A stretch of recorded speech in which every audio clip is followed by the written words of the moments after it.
Hola, ¿qué tal? Buenos días, buenas tardes, buenas noches, dependiendo del horario que estés revisando. Esta clase número 4 de corrientes contemporáneas pedagógicas. En la clase pasada estuvimos viendo los autores que están relacionados con la teoría cognitiva, que fueron cuatro: Ausberg, Piaget, Gardner y Brunner. Por lo tanto, ahora vamos a identificar todo lo que conlleva el trabajo de la teoría cognitiva. Ok. Para el autor que vamos a trabajar, que se llama Villarreal Jorge, menciona que didácticamente la cuestión de la teoría cognitiva se desarrolla en los efectos de la didáctica. Recordemos que didáctica es la forma en cómo vamos a emplear esta información. Por lo tanto, dice aquí, en efecto, bien podríamos afirmar que las investigaciones pedagógicas han tenido un mayor desarrollo que los estudios pedagógicos y sociológicos, tanto en la comprensión de la psicología infantil y juvenil, como en la trascendencia del campo del aprendizaje. La comunicación científica ha aportado en los últimos años más descubrimientos de lo que cualquier otra ciencia educativa ha logrado durante los años. Al trabajar esta teoría, en la teoría cognitiva, estamos trabajando un proceso de desarrollo mental que al final se ha ido mejorando, ha ido avanzando en los procesos de estudios científicos, como aquí lo menciona, por medio, ay, perdón, por medio de la psicología y por medio de los procesos de aprendizaje. Bien, para esto, ahora que vamos a identificar la psicología educativa, que es el área que se está apoyando para trabajar el proceso cognitivo, porque me ayuda a identificar los procesos psicológicos en la investigación. Comprendemos que dice aquí que no podemos dejar de lado la psicología para apoyarla en el proceso de la investigación, pues busca, ¿qué vamos a buscar en el proceso cognitivo? Controlar, identificar, desarrollar el proceso de la conducta. Este proceso de la conducta no solamente explicar por qué se desarrolla así el ser humano, sino interpretar secuencias, estímulos, respuestas que al final se tienen con la información de aprendizaje y se tienen con la información de la sociedad. En el proceso significativo de la conducta y el proceso cognitivo, el cerebro es uno de los reguladores de nuestra conducta. Y ese regulador de conducta también me va a permitir desarrollar el proceso de aprendizaje. Recordemos que un niño con una conducta agresiva, con una conducta muy alarmante, con una conducta muy, muy, se me fue la palabra para decirlo pedagógicamente bien, muy activa, pues tiene que tener un proceso muy lento de aprendizaje o el aprendizaje no es el adecuado. Por ello tenemos el modelo cognitivo. En este modelo cognitivo, que es la teoría que nos toca explicar o que nos toca comprender, menciona que el aprendizaje es una fusión de experiencias, una función de información, una función en el cual las actitudes e ideas de las actitudes e ideas de las personas pues va modificándose conforme a su organización, conforme a su integración estructural de cómo comprendemos las cosas o cómo asociamos esta situación de aprendizaje. ¿En qué se refiere? Dice aquí el renglón. El aprendizaje es un cambio permanente en los conocimientos debido a la reorganización de las experiencias basadas cuando a la información nueva se le va adquiriendo. Aquí, en este modelo cognitivo, ¿cómo se los explico a los alumnos? Se los explico que una masita de plastilina es tu conocimiento base, porque recordemos que no somos una hoja en blanco como un autor lo mencionó. Entonces, en esa plastilina tú le vas metiendo más y más bordes de plastilina para aumentar ese volumen y esa densidad de plastilina. Por lo tanto, así es la materia gris de nuestro cerebro. Vamos metiendo información, información, información y se van acumulando esos conocimientos y se van metiendo y se va mezclando y se va haciendo uno solo.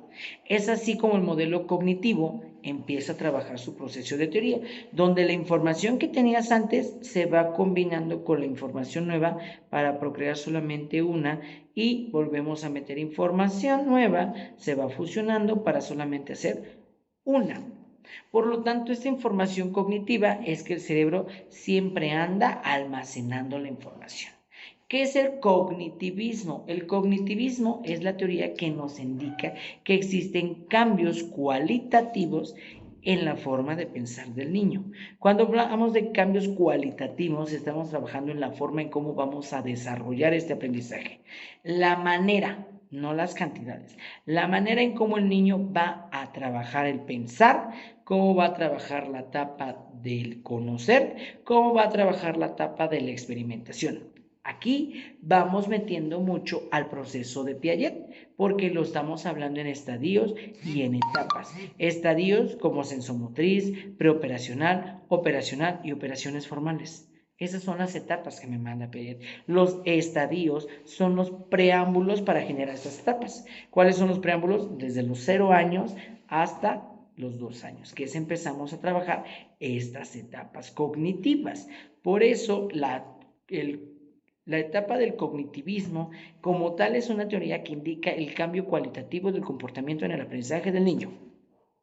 Complicado, perdóname, si me fui muy rápido, pero cuando son temas agradables, pues me voy como gorda en tobogán. Ok, ¿en qué consiste? La persona va a contribuir de manera activa en su desarrollo del conocimiento. De manera activa, que siempre va a estar pensando, que siempre va a estar analizando, que siempre va a querer explorar, conocer e identificar estos conocimientos. Curioso, ¿verdad? Sí. Para ello, ¿cómo vamos a hacerlo? ¿Cómo vamos a hacer esta parte? Con el aprendizaje repetitivo. Este aprendizaje repetitivo, señores, en el cual lo hablamos con Ausberg. Ausberg menciona en su aprendizaje repetitivo que este aprendizaje no solamente implica una memorización para aprender, sino que se tiene que hacer una relación significativa. ¿Cuál es esa relación significativa? Donde el alumno cuestiona, experimenta, analiza y le va a encontrar un significado, le va a dar un proceso de entender mejor las cosas. Es por ello que se llama aprendizaje repetitivo como aprendizaje significado. El aprendizaje significado es donde el alumno comprende mejor la información, la estructura, la estudia y la aplica en su vida cotidiana. Dice aquí, la información es comprendida por el alumno y se dice que hay una relación sustancial entre la nueva información y aquella presente en la estructura cognoscitiva. Lo mismo que estábamos hablando con Piaget, empezamos a almacenar esa asimilación y acomodación en el cual la información se va almacenando en una sola como la plastilina y generamos un aprendizaje. Ausubel, te lo expliqué en la clase pasada, Ausubel me empieza a identificar que el aprendizaje cognitivo es que tengo que tener un aprendizaje significativo, en el cual me va a implicar no una memorización, no una repetición constante, como las tablas de multiplicar, no. Me va a identificar una estructura completa que voy a analizar y que al final la voy a tomar en cuenta para el día de mañana.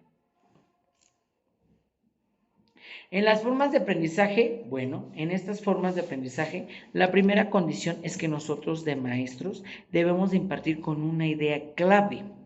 Una idea clave es lo que quiere aprender el alumno.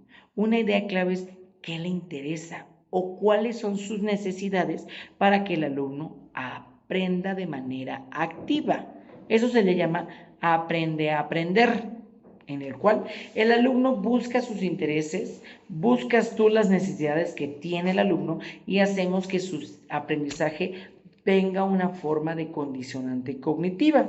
Aquí el papel del docente es que todo se confecciona, todo se organiza en algo didáctico, en algo que se puede tocar, en algo que se puede modificar, en algo que se puede construir para llegar a un propósito, que el alumno aprenda. Dice en el texto, el profesor debe estar profundamente interesado en promover en sus alumnos el aprendizaje significativo de los contenidos escolares. Aquí es donde el maestro pone su didáctica en práctica. ¿Qué didáctica en práctica puedes poner? Experimentos, casos reales, problemáticas de la vida cotidiana, trabajo colaborativo, en el cual ese aprendizaje significativo le va a impactar al alumno. Lo va a impactar tanto en el cual el alumno va a recordar el experimento, va a recordar esa convivencia escolar, va a recordar las manualidades, las destrezas que hiciste con él, para que así pueda tener un mejor aprendizaje y una buena retención cognitiva. Realmente el aprendizaje significativo, como lo menciona Oswald, o las etapas cognitivas, como lo menciona Piaget, es que realmente es una experimentación en el cual el alumno está trabajando constantemente en poder moldear su conocimiento y lo pueda tocar, lo pueda sentir, lo pueda oler. Con ello, trabajo algo importante en el cognitivismo: memoria. Textualmente dice que la memoria es una función neurológica o cerebral en el cual se hace una conexión. Los los recuerdos se crean mediante las neuronas integradas en un circuito, reforzando la intensidad de la sinapsis, las capas del cerebro, neuronas. Entonces, todo ello identifica que el punto de la sintaxis es que el cerebro funcione. La memoria son las capitas que te acabo de mencionar de la plastilina, ¿recuerdas? Por lo tanto, esas tapitas de la plastilina, o esas capitas, perdón, de la plastilina, es una memoria. Y que al final, si recuerdas una caricatura, la de Bob Esponja, cuando quería hacer un archivo en su memoria o quería buscar una información que él se quitó del cerebro, todo Bob Esponja estaba corre y haciendo incendios aquí arriba. Esa es tu memorización. El sistema neurológico trabaja y cuando recuerdas las cosas es porque se te prendió el foco. Correcto, se te prendió el foco para que tú puedas identificar estas cuestiones. ¿Cierto? Interesante. Porque en el proceso cognitivo no solamente vemos aprendizaje, vemos psicología y vemos neurología, que se encarga del estudio del cerebro. Pero también de la memorización voy a tener tipos de memorización. La memorización a corto plazo, según el autor Molina María, en una de sus obras del proceso cognitivo, dice que en la memoria se encuentra toda la información que se ha tratado desde la última vez que se hizo la labor de mantenerlo limpio o activo, es decir, desde la última vez que se durmió el tiempo suficiente para realizar dicha información. Entonces, la memoria a corto plazo es algo que recuerdas hoy, qué comiste, qué acabas de hacer, qué vamos a trabajar ahorita que te mencioné. Entonces, es algo que te recuerda así, a corto plazo, y que tal vez mañana no tiene un impacto en tu cerebro. Por eso menciona la autora que es desde que se limpia el cerebro, que según la autora menciona que el cerebro se limpia cada noche. Importante, no tenemos tanta actividad cognitiva, solamente se trabaja unas funciones del cuerpo para que éste no muera. La memoria a mediano plazo es una forma de optimizar la información contenida en la memoria. A corto plazo será mantener la información más ordenada, más posible y más activa. Seguramente muchos datos de esta información que tú ya no recuerdas, podemos identificarlos y ordenarlos y así almacenarlos y tratarlos de manera ordenada posteriormente. Una memorización a mediano plazo, ¿qué hiciste hace una semana? Ordenadamente, acuérdate desde que te levantaste hasta que anocheció, ¿qué hiciste? Si en algún momento no recuerdo, es porque realmente tuviste una memoria de corto plazo y el impacto hacia el proceso cognitivo pues no fue impactante o no resultó de gran impacto para ti. Por ello que esta memorización de mediano plazo es algo tranquilo, neurológico, en el cual vamos aprendiendo cosas sencillas pero de gran impacto y que vas recordando poco a poco. Ejemplos son cosas que te funcionan y que te da el chispazo en el cerebro y dijiste, ya me acordé. Eso es memoria a mediano plazo, que en algún momento te sirve en alguna cuestión. Y la memoria a largo plazo es retener no solamente la imagen, sino el mensaje completo, la sensación, la sensibilidad, la interpretación que te dio una asimilación. Recuerda tu último viaje. Ejemplo, ¿a dónde fuiste? ¿A una playa? a un centro comercial, a una montaña. ¿Cómo te sentías? ¿Qué experimentabas? Esa es una sensación de memoria a largo plazo.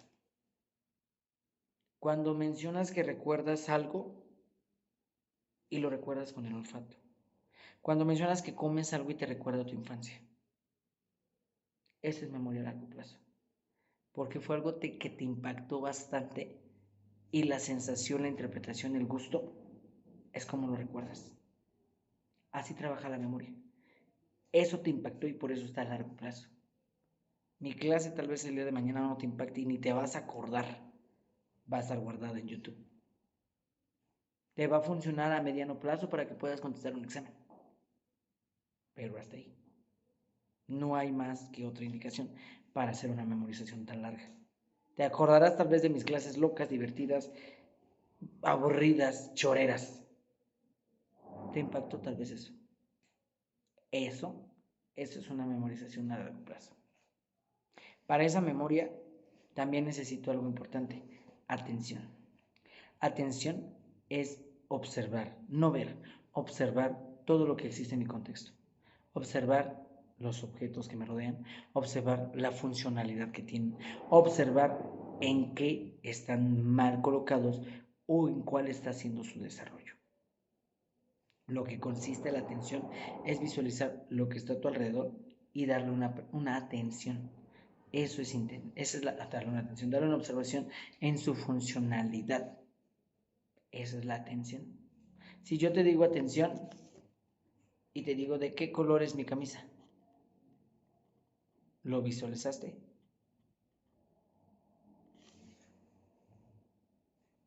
Si me prestaste atención, supiste. Si no me prestaste atención, es porque no me estamos escuchando el video, o toma captura de la pantalla y punto, pum. No hay una atención. Es difícil captar atenciones aquí en esas redes sociales. No soy un youtuber, no soy un influencer, pero la estructura que estoy impartiendo, trato de hacerla con atención, para que tú me la prestes. Y la concentración, esa concentración en el cual, ya que me pusiste atención, sabrás de lo que estoy hablando. Tendrás el hilo, digamos vulgarmente, tendrás el hilo de lo que estamos manejando. En ese hilo de lo que estamos manejando es que la atención ya está prestada y me estoy concentrando precisamente en esa información. Si tú tienes tiempo en esa concentración, no estás escuchando a tu alrededor. No ves lo que pasa con la comadre, no ves lo que pasa con el vecino, me estás prestando la atención a mí, porque su mirada, su atención y su memorización solamente está ya aquí. Yo, eso. Tú voltea, eso. Esa es la concentración, en el cual la atención del contexto solamente es un enfoque. Así. Pero si mi concentración se desvía, estoy como los alumnos de primaria. Tu concentración se da como pasó la mosca y te perdiste. Tu atención no estaba en la escuela. Tu atención estaba en que ya querías salir. Esa es la memoria. Complicada y difícil porque los chavos, su atención está en otro mundo. ¿Cuál es el otro mundo? El teléfono. Así de plano. Y tengo la distribución de atención en cómo acomodo las cosas. ¿Vale? Ese es un proceso cognitivo que se da de manera frontal. La estabilidad de la atención, bueno, en esta habilidad de atención, para tenerla se debe descubrir que el objeto sobre el cual se está orientando tiene unas facetas, tiene aspectos, tiene relaciones, tiene estabilidad. Depende de la condición que tú le des.